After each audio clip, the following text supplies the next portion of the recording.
Some people worry about all kinds of bad stuff before they've even walked out of their front door.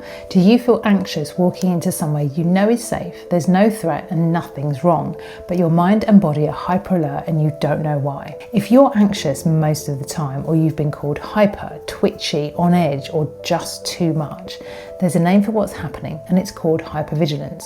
You're checking and checking again, and maybe just once more. It can be relentless. A train ride turns into a whole operation. How long is this tunnel? What happens if it stops? What do I do if I need to get off and I can't? Or dinner with friends turns into working out whether your stomach's going to hold up, whether you'll need to leave early, and how you'll explain that without it becoming a whole thing. And once one loop finishes in your thoughts, the next one's already started. Your brain doesn't wait for the first thing to be resolved before it's on to worrying about the next. And you don't feel it in one place in your body either. Sometimes tension is in the shoulders or in the neck, but sometimes it's weird sensations and it's somewhere different on Friday than it was on Monday.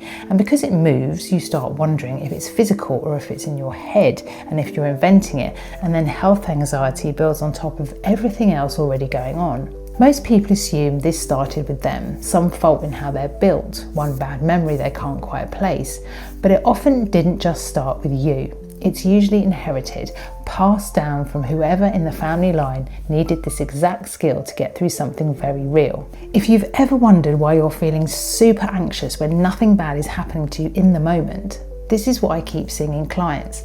There's always one person in their family that nobody could catch off guard.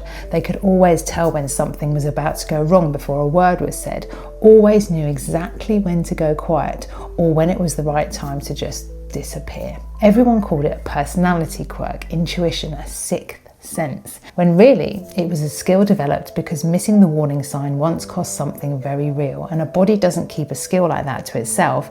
It hands it down through the family 2 or 3 generations later, and someone's sitting somewhere completely safe wondering why they can't switch off, running the exact same checks their great-grandmother needed but they now don't. If you've been diagnosed ADHD or your senses take in more than most people's do, this pattern has even more to work with, more detail coming into your system for you to scan and more loops to run through in your mind.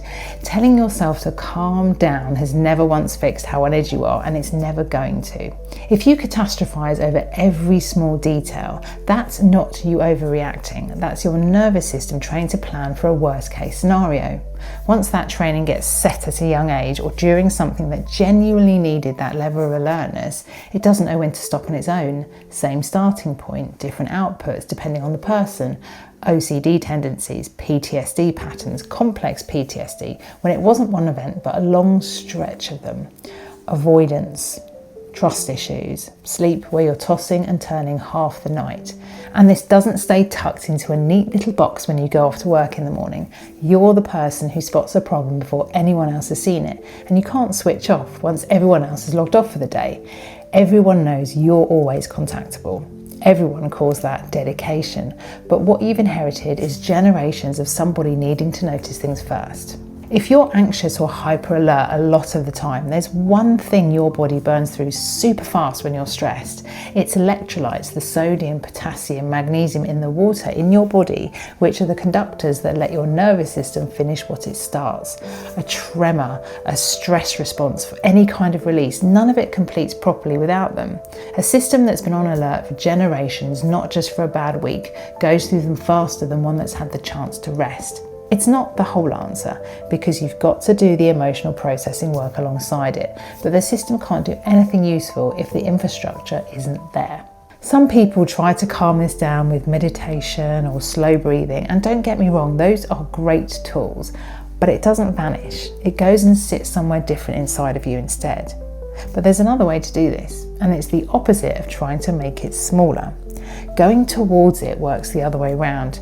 You're facing the deep feelings head on, sitting with fear perhaps, even just for a little while, so you can learn to make friends with some of the discomfort bit by bit.